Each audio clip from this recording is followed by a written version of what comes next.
It's the first guest of Locked On Warriors, and it's a great guest at that. We're talking about Stephen Curry's record-setting night. He's the king of the three-pointer, and there was a lot going on in that Knicks game. Mark Haynes of Clutch Points is going to join me on Locked On Warriors. You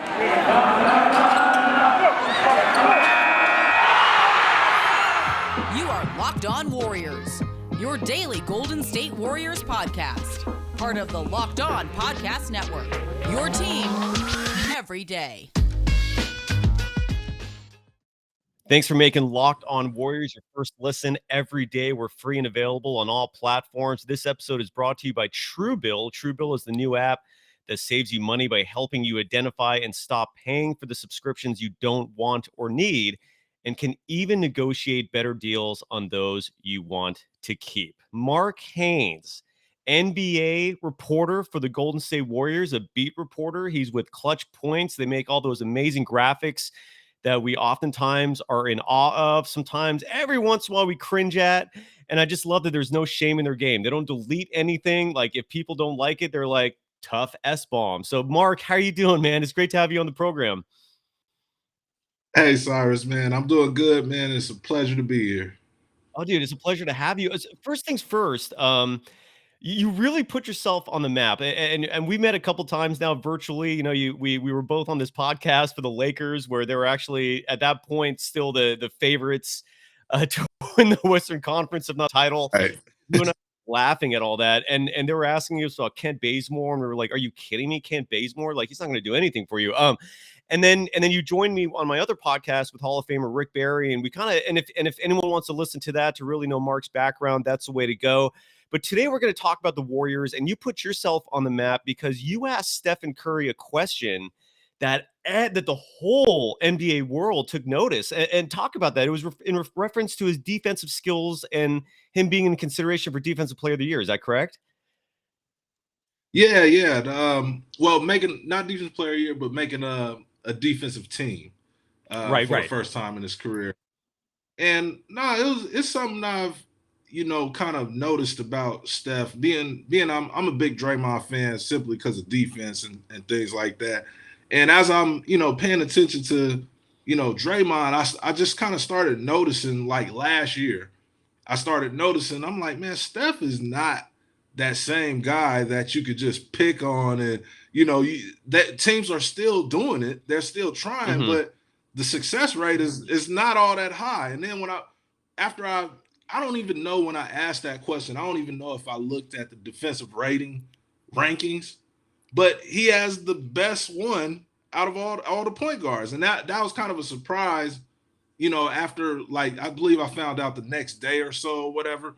But I just kind of noticed. I was like, man, he's bigger. He's not that same skinny guy that he used to be that you could pick on. And I was like, man, Steph is actually holding his own, and he's not a liability at all. So that was kind of what struck the question. Yeah, it was a great question. And I think a lot of people were taking notice to that, right? I mean, Steph has been the one criticism toward him has been his defense, right? I mean, typically the Warriors put him on the opposing team's weakest offensive player. He's been a scrawny kid most of his career, but we're starting to see some muscle mass on him. And what really stood out to me is the fact that he answered your question virtually. I've joined those virtual press conferences, and most of the time, the great that is Raymond Ritter just focuses on the people who are there. Like, there's just not enough time to really get to the people doing it virtually. But he went to you, man. Like, do you know? Like, did you know he was going to go to you? Like, why do you think your question of all these reporters were answered? No, I don't. I had no idea he was going to actually get to us. Like, because I don't remember. I believe it had to be a road game because I wasn't there. Yeah, it was a road game. So, and on the road, it's like hit or miss. Like, I'm hesitant sometimes to even raise my hand. I'm like, but it's not my actual hand. So I'm like, I'm gonna throw it up there anyway. But I had no idea, that he was gonna get to me. And I was just like, I was sitting there like, I was like, man, I really want to ask this question right now. Especially it was after a game he had a good game defensively. And I think that was the game he had 6 steals or whatever. And I was like, man, I don't want to ask it, 2-3 games down the road when they're at home. and they're playing, Damian Lillard or somebody, and he scores 30, and it's not gonna make sense. I was like, it's right now, but no, I had no communication with Raymond that day, and I was just so glad that he asked, and then Steph, his response was just gold. It was. Dude, he looked at you like you were the messiah of reporters. Isn't that what he called you? He called you that, didn't he? He said some weird, like, He called me a prophet. He called me a prophet. He said he's trying to make me a prophet. Dude, that was awesome. And you tweeted that, and like, I love your humility because you didn't blast out that it was you who asked it. So people have to really pay attention to know who asked that question, and that was Mark Haynes. And you can follow him on Twitter at Mark Haynes NBA for those listening on the podcast. And we're recording this on December 15th, the day after Steph's record-setting night. Dude, people can hear me on a regular basis with Dieter Kurtenbach, but they're not hearing you every day unless they listen to your podcast. First of all, how can people find your podcast? It's through ClutchPoints, your platform.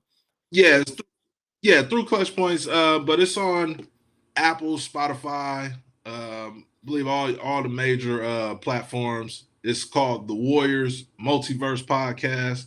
And I'm the host. But if you search Warriors Multiverse, if you search Warriors Multiverse, you should be able to find it.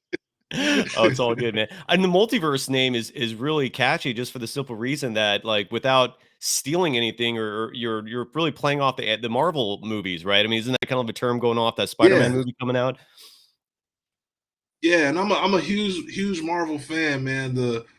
I was so sad when it all ended, and we got Thanos and everything, and I was like, man, I needed, but they're doing a great job of bringing it back. They have the Eternals coming out, and the new Spider-Man, and that's another story. We here to talk Warriors, but I'm right. No, we can go on a little side path for a second, man. I'm with it. Like I haven't seen the Eternals yet. I haven't seen Hawkeye yet, which is streaming on Disney Plus. And I haven't seen, obviously I haven't seen the new Spider-Man that just came out, but I'm with you. I love that Marvel universe. You're right, dude. When Iron Man and Captain America hung it up, I was like, damn, dude, what are you going to do now? Man.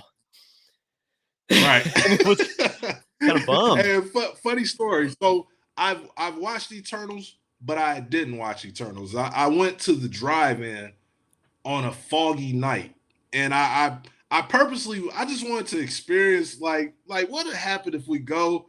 And literally, like, the screen is like completely blank. You can't see a thing. And it was a horrible decision, but I stayed there the entire night and listened to it, and the movie sounds great. Dude, so the drive-in to me in this day and age is amazing. Like, where is there a drive-in in the Bay Area? I mean, I teach in San Luis Obispo on the Central Coast, and they got this old school classic drive-in theater there. But in the Bay Area, where are you going? Well, actually, I went in Sacramento. Oh, gotcha. Okay. Bay Area.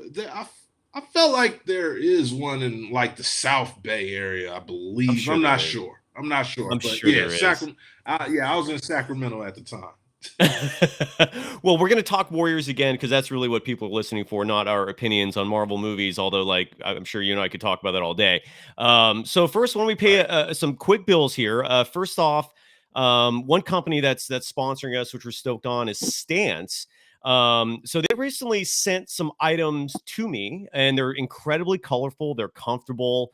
The apparel is super well made. It's really soft, which for me, when it comes to shirts and clothes, is super important, right? Especially when I think a lot of us have turned into homebodies. I've always been a homebody. So for me, like soft clothing is where it's at. I'm the 24/7 PJ guy. I kid you not, on my Christmas list, one thing I asked for was PJ cozies that look like jeans. So if I have to leave the house, nobody's realizing I'm walking around in PJs. Anyways, Stance is that level of comfort. And I've been hearing about them a lot lately. They just sent us some shirts, some active apparel. It's holiday gift time, and Stance is the coolest gift you can give. Founded in 2009, Stance Apparel represents a radical reinvention of socks, underwear, and active apparel with a sharp focus on comfort, quality, and creativity. Stance brings an atypical aesthetic along some of pop culture's hottest collaborators for the ultimate in style and self-expression, because everything you wear should be a direct extension of who you are and how you feel.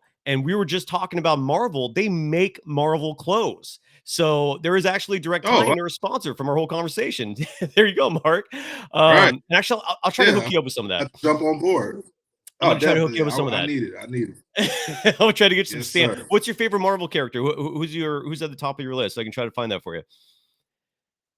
Black Panther and then Iron Man, and now I have to replace Iron Man since he's gone. But yeah, those are my two guys. Beautiful. I'll try to track that down for you. Stance believes that the perfect fit matters more than fitting in, that those who feel good do good. Go see for yourself. Register for an account at stance.com and get 15% off your first purchase. Use promo code locked on. That's LOCKEDON, locked on at checkout to apply.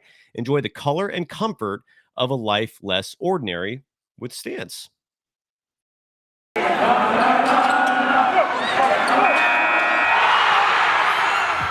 are Locked On Warriors, your daily Golden State Warriors podcast. Part of the Locked On Podcast Network, your team every day.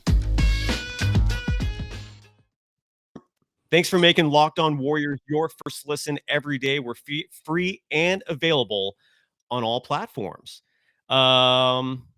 Stephen Curry, 3-point king.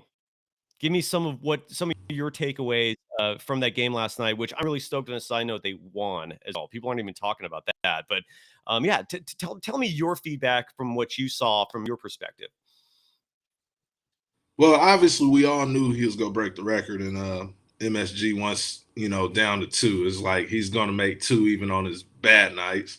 But, my first initial feeling was like, I was happy to see it. And then I was like, immediately, I selfishly was like, dang, I wish I was there. Like, I should have been there. It took the rest of the game. I sat there, my wife walked by and she was like, what's wrong with you? And I was like, I should have been there. I should have been there. And I didn't even care about the rest of the game. But this game, which for everybody, this game was about number 30, Stephen Curry. And, it was beautiful to see, Ray Allen was there, Reggie Miller, it was the moment as soon as he made the shot, they took the foul and then there was that long break. And I thought it was just me when I first watched it. I was like, this is like the longest timeout ever. Like he's walking to both ends of the court, hugging people. He's hugging all his teammates. I'm like, goodness. I'm like, how long is this going to go? But I'm loving it the entire way. And I'm not even like a Stephen Curry stan or whatever. Like, but I admire him for sure. And the way he's went about, winning first off and going and breaking this record, and the way he's changed the game, man, it's hard not to be a fan of him. But it was a wonderful moment, and like for it to happen at MSG it would have been, the only way it could have been perfect if it was at the Chase Center. Obviously I would have been there too, but Madison Square Garden, man, that place so historic, and this is just another, layer of history that got laid in that arena. Yeah, you're Stephen Curry's prophet, and he broke the record at the Mecca of the NBA, Madison Square Garden. I went to one game there, the mid-2000s. It was a Knicks-Nets playoff game. And just to show you how bad the Knicks were then, this was the Stephon Marbury days. My friend and I just bought tickets like easily, but there was no problem at all to find tickets. It was crazy. But I mean, it's a weird arena because it's old as dirt. There's like a million little tunnels. Right. Have you ever been there before? I haven't. I was just talking to a friend that lives there. He was telling me the same thing. Yeah, like you could get lost. Like it's so easy to get lost in Madison Square Garden because they've got a million tunnels where the concessions are like behind the seats, and it's a huge place with all these different levels. I don't know how many stories there are in that place, but you feel the magic, dude. You just feel the history. And talking about that timeout and him going around getting all the accolade, all the love. It's something that stuck out to me, and maybe it's weird, I don't know, but was the fact that was the first time we saw Dell and Sonia Curry in the same vicinity, right? Yeah. And then Dell, there's all these pictures of him like schmoozing with like these internet models on the court. You saw those pictures? Like, what'd you think about that? Yeah, I think, if I'm those ladies or whatever, and I don't often put myself in women's shoes, but Dell Curry has to be like one of the coolest dads walking on the earth. One son is the greatest shooter to ever play the game, and the other son is a pretty damn good shooter. He's for his career percentage, it's like he might be the one that catches Steve Kerr. I believe he's semi close in the percentage, rankings. So like to have two kids like that, man, and obviously Sadell Curry, beautiful daughter, married to Damian Lee. Like, he has to be the coolest, dad in the world. So if I'm those ladies, I want to take a picture with them too. I'm a guy and I want to take a picture with Dell. So that's how I look at No, I'm with you, man. I'm with you 100%. I mean, I couldn't tell if Dell was masking the pain or if he was genuinely enjoying bachelorhood. That was running through my head. I'm like, is he really happy? Because I mean, I'm a child of divorce, man, and I've seen my friends go through it. It's not a fun experience, but some people actually are like relieved. You know what I'm saying? What do you think? Do you think it's relief or do you think he's masking? Man, I don't know. I just think like I think he's the coolest dad. And if anybody can make it look good and make it look cool, it'll be Dell Curry. And you got to love Damian Lee, Steph's brother-in-law, milking every penny from that relationship, right? Like, he is loving life being a part of that family. Man. Oh, my goodness. Mark Haynes joining us here. You can follow him on Twitter at Mark Haynes NBA. Another thing that stuck out to me, and I pointed this out on a quick little hit I did last night for Locked On, is when they were showing the people in the crowd, and Steph's head coach from Davidson was there, and I forgot his name. I don't know if you remember or not, but sitting next to him was an individual who, in this whole glorious Warriors run, really does not get the acclaim I think he deserves, and that's Larry Riley. Are you familiar with his past? Are you familiar with how responsible he is for this dynasty? I know he was correct me if I'm wrong, he was the GM. He was. And he drafted Steph and Clay, not Draymond, but Steph and Clay, right? Correct. Okay, yeah. So I'm familiar. Yeah, and it just stuck out of my head, and just a little history note for members of Dub Nation or kind of new to the party. So Larry Riley was a GM, like you said. He drafted Steph, he drafted Clay, and the Warriors rewarded him by demoting him. So Joe Lacob bought the team, was like, great job. We're going to demote you to director of scouting. His first year as director of scouting under Bob Myers, they draft Draymond Green, Harrison Barnes, Festus Ezeli, who didn't last long, but he was a huge contributor for those early teams. And that just really stuck out to me because I wanted Larry Riley to get the love he deserves. And here's the crazy part. I did not know this until I Googled it. Steph named his daughter Riley after him. I had no idea. Wow. Yeah, that's I crazy, didn't know that right? either. That's amazing. And it is, and it kind of deserves more credit. Go ahead. I'm sorry. Oh no, I was just saying he definitely deserves more credit than he gets. It was beautiful that he was there. Like, everything lined up perfectly last night, and it was just the only thing that wasn't perfect that I wasn't there. That was the only thing. But I'm sure for everybody in the building, I'm sure they all enjoyed themselves and loved the show. Oh, I'm sure they did. And really the main reason I brought that up was because it was just another reminder of just how we're so lucky that the person who's getting all this attention right now, who's setting the record, who's the star, the face of the NBA right now, really taking LeBron's place on that mantle. And I'm not saying in terms of just overall best player, but at least in terms of just, the face. I mean, the guy that people are really looking up to and who's the true ambassador for this game is such a humble, genuine person that even all these years later, he didn't forget Larry Riley. He's like, you're the guy who drafted me. You're the guy that, I mean, I'm a member of the Warriors because of you. I'm sure the Knicks are livid to this day that they took him because the Knicks were the very next team in the draft. So props to Steph Curry. When we come back, I want to ask you, Mark, both about the significance of the record and how you feel this Warriors team as a whole is doing. Because I mean, there is a season still to be played, and they're a championship contender. But first of all, I want to talk about one of our official sponsors, BetOnline. I got my account. I got creamed in that Pacers game, but that's okay. I still got a little money left. I'm going to try to come back. BetOnline has you covered all season long with more props, odds, and lines than ever before. As football season continues the march of the playoffs, BetOnline remains your number one spot for all the sports action this season. Head to our new updated desktop or mobile website to sign up today and receive your 50% welcome bonus on your first deposit. Mark, are you a gambling man? I when I'm in Vegas, yes, but not. I don't do well enough to bring it home. All right, fair enough. Fair enough. Well, if you ever decide to, just go to betonline.ag and you can get your 50% welcome bonus on your first deposit. Just use their promo code locked on to receive your bonus. Again, the promo code is locked on. From basketball, football, NHL, boxing, and UFC, right to your favorite Vegas casino games. Don't wait to take advantage of all the amazing offers available for the 2021 season. BetOnline.ag is the fastest and easiest way to bet all your favorite sports. Bet online, where the game starts.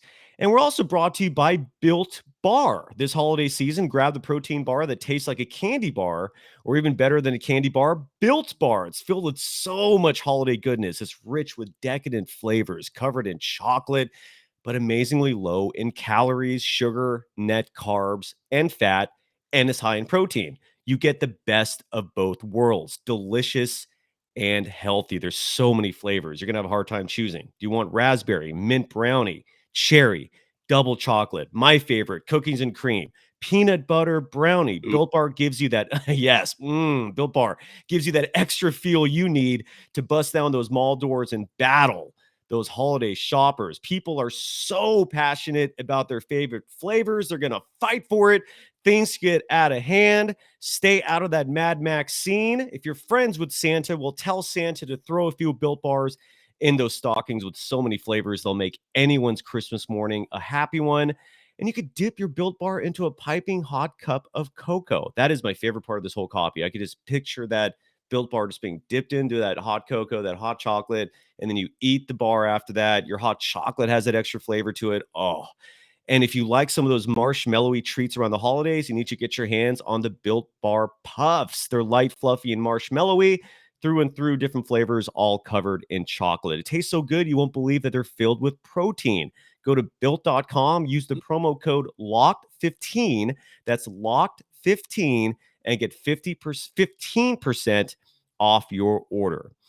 Again, use promo code LOCKED15 and get 15% off your order at built.com. You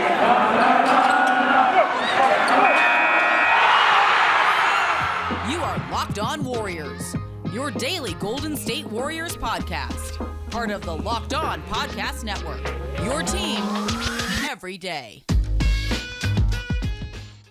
Thanks for making Locked On Warriors your first listen every day. We're free and available on all platforms. So what do you think about this 3-point mark? Do you think it should be like, does it deserve the accolade something like an all-time scoring mark deserves? And the reason why I ask this is because, again, there was no 3-point line until the 78-79 season. So you have all these players from the 60s and 70s who had no chance of being mentioned in the conversation. And then back, Reggie Miller made a great point in last night's game that in his era, teams averaged 5 3-point attempts per game. In today's game, it's 34. So when I think about this, and it blows my mind that teams just didn't, for some reason, just really didn't think about the fact that, hey, if we just surround ourselves with great shooters and heave it all day, we're going to put up more points than just going for 2-pointers. Like Larry Bird's not even on the top 50 list. Michael Jordan, I know he wasn't like the greatest 3-point shooter. I'm confident he would at least be on the list if you actually realize, oh, wow, worth more than 2. Chris Mullin's not on the list. My point is, while Steph, without any question in my mind and probably your mind and most people's minds, is the greatest shooter ever, does this record hold the prestige, hold the gravitas that certain other records hold? And yeah, I love your thoughts on that.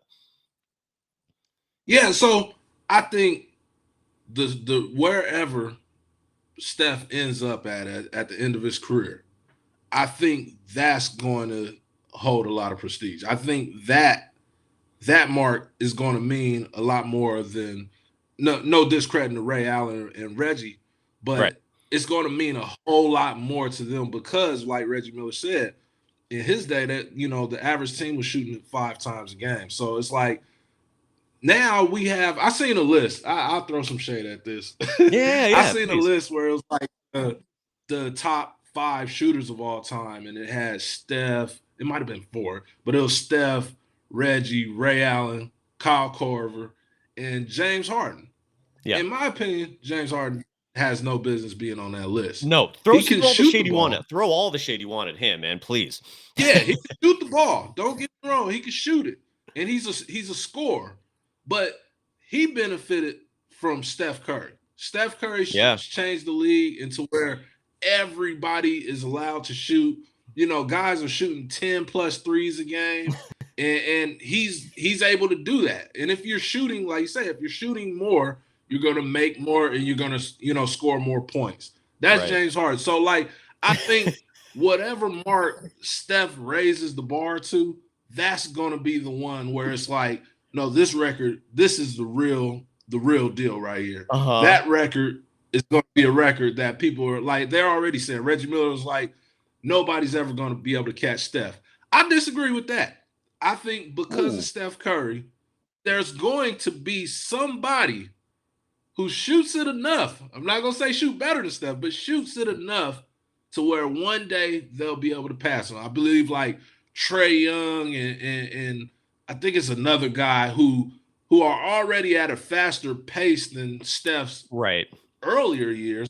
Because it was, people act like Steph was shooting 10 threes when he came into the league. He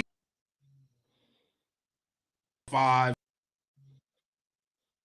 It gradually blossomed once, really once Steve Kerr came around and just, let them go and let it fly. So these guys that's coming up that have the green light, like I look at a dude like Jordan Clarkson, he's not gonna catch him, but the if you ever pay attention to the type of green light he has, it's crazy. Like it is crazy. And it's gonna be more players like with the Jordan Clarkson, Trae Young mindset to shoot the 3 and shoot it often because they seen Steph Curry. And that's why I think one day somebody will catch him, but when they do, their percentage won't be as high as his. They won't do it in the fashion that he does it. But so I don't think we're ever going to see a shooter, as great as Steph Curry. But I do think somebody will catch his record. Oh, that's interesting. Yeah, I'm with you on that. I don't know if it's going to be any current players, but given how much he's revolutionized the game in terms of youth basketball and his influence on how the game is played today at lower levels, it wouldn't surprise me if somebody that we've never heard of someday comes in and just starts lighting it up from day one from 3. Some people are calling this like an unbreakable record akin to Joe DiMaggio's 56-game hitting streak. And I don't know if that's the case. I don't know if it's an unbeatable record like that, but it's still insanely impressive nonetheless.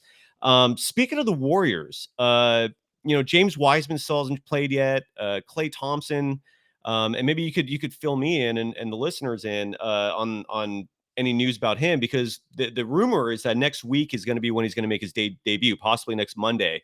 Phil, I guess first of all, do you have any updates on that? Do you have any feel on when you think he's going to play?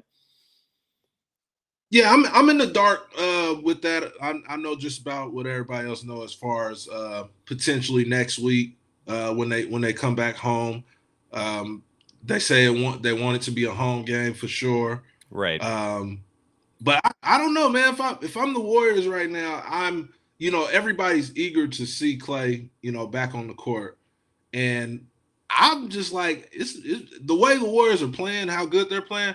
There's no real need to like rush Klay out there, True. And I know, it'll be a good way to end the year off, but at the end of the day, the goal is to win an NBA championship. So you want to make sure he comes in and he's in tip-top shape. He's ready to go. He's fully healthy. So you can just go after it. Like I get it that, I would love to see Klay play the next home game he gets back. It'll be a big rah-rah for the fans. But would it be the best thing for the team right now? Because this team, man, I said it when I was on the pod with you before.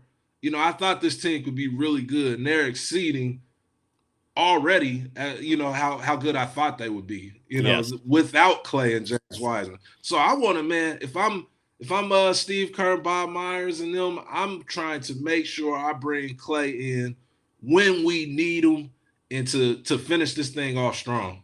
I'm with you. And you're one of the few people who has actually seen Clay practice with your own eyes. I think you might have seen James Wiseman at least practice individually with your own eyes. You're at the practice facility regularly. You're at the games regularly. You are the definition of a Warriors insider. Based on your own perspective of what you've seen, what are your thoughts on Clay and Wiseman in their progress? Well, Clay, man, his game and his shot is something that's never going to go away. Like, Clay's a guy that scores 60 without dribbling the ball, basically. And when you got a guy you can stick on the court, and he's like, Clay is like the first wing player who you can treat like a big man. Big man, it's some big man like some big man, Andre Drummond is one of those guys. You don't give him the ball in the post and let him go to work. He's going to get 16 points off of grabbing rebounds and dunking it back or whatever. Like, so you don't have to include him in the offense. Clay is that for a wing, and there's never been a wing guy that's like, I don't even have to put you in the offense, and you're still going to give me 20 because you shoot the ball that well. Like, the offense is centered around Steph. And Clay just cleans up any extra mess it's like, oh, I got the ball, I'm gonna shoot it and make it, and whatever. And when you have a guy like that, man, I don't really see how he could come in and make the team worse or whatever, or mess up chemistry or whatever, because he's basically the greatest. Like, and I mean this in the most respectful way. Clay is the greatest role player ever to play the game. I said that and he's a star. He's not a role player. He's a star, but the way he plays is like a role player. He's not bringing the ball up. He's not doing a bunch of dribbling. There's no one-on-ones with him. It's just he just could score the basketball and play defense, and he's just a heck of a player. Yeah. And what about Wiseman? Have you seen him play? What are your thoughts on him? Why, like Wiseman, like most people notice, like his size. He does look bigger. He's gonna be the guy it's gonna be like, how do we fit him in here? How do we fit him in comfortably? Because he's so talented. Like, dude is like, even right now when you looking at him work out, he's not doing 5-on-5s. He's just 1-on-1. When you checking him out, you can see all the things he's doing at 7 foot, just even with dribbling the ball, like simple things, dribbling the ball, shooting the ball, the way he moves. And it's like, this guy is not even 100% yet. Like, you see so much talent, like, oozing out of him, 24/7. Every time you see him, you look at him like, man, I see why the Warriors don't want to trade him. Right. When you look at Wiseman, it's like, dude, he maybe not right now, but this dude might be the next, big thing. He can be the best big man in the NBA, and it could be sooner than later. So it's just, he looks good. Like, a lot of people were asking about him, as Clay got closer to coming back, people was like, oh, Wiseman is coming too or whatever. And it's because, it's that same feeling. You want to see Wiseman just like you want to see Klay Thompson, because everybody, it's been 2 years since the Warriors has seen a complete product on the court. So it's like we're this close to happening. We're this close to happening. Crazy, man. And I think, man, when those two guys get on, it's gonna be a great show. Oh, I know. I cannot wait. And it's weird. And it is interesting how those two are synonymous in the sense that the day Weissman was drafted was the day that Clay tore his Achilles. I mean, there was such a dark cloud over that draft that day. I'm sure any Warriors fan will never forget that. And then I've seen some of those practice videos of Weissman where he's not even wearing a knee brace. And I've heard some comparisons where people are actually making a mistake calling him a center, and that he could end up being more like a Kevin Durant type player, only much bigger, right? Yeah, I'm excited to see it, man. I'm really am. Mark, anything you want to promote before we let you go? Again, you can follow Mark Haynes on Twitter at Mark Haynes NBA. You can listen to his podcast. The ClutchPoints Multiverse? Is that what it's called officially? Yeah, Warriors Multiverse. I'm so sorry, man. Warriors Multiverse. And he writes for ClutchPoints. Anything else before we let you go, man? Happy holidays, by the way. Yeah, anything you want to promote, please? Same to you. Well, I guess since it is the holidays and you're one of my good friends, I'm wearing a hat that's from Fit Vine Wine, and I need your address so I can send you some. But it's a vegan wine, but it's not like it's a lot of times where you go to wines that's low in calories and things like that. It's like the diet soda of wine. This is not like that. The flavor is there. It's a great wine, and I'm gonna get your address. I want to send it out to you.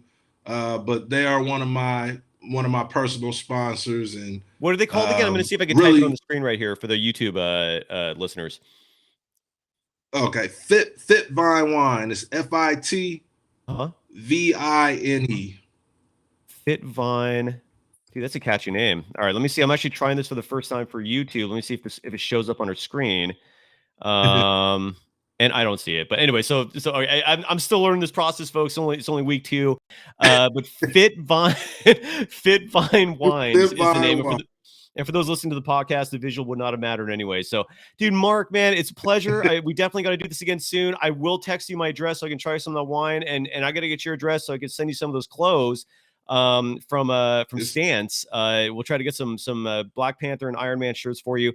Dude, it's a pleasure. Let's definitely do this again soon because this is still a long season to go. And this team you're covering is a legitimate world championship contender. And it's great things, man. I'm just stoked. And thanks so much, brother. Thank you. Yeah. Oh, no problem. Thank you for having me, Cyrus. Yeah. And for everyone else, I hope you have a great rest of the day. And Dieter Kurtenbach will be joining. I will be hosting the show tomorrow. Thanks for making Locked On Warriors your first listen every day. Now make your second listen Locked On Bets, your daily one-stop shop for all your gambling needs. Locked On Bets, hosted by your boy Q, with expert analysis and insight from Lee Sterling. It's free and available on all platforms. Thank you again, Mark Haynes. You can follow him on Twitter at Mark Haynes NBA. You can follow the show on Twitter at Locked On Dubs, and you can follow me on Twitter at Doc Surf Roadshow. Take care, everyone.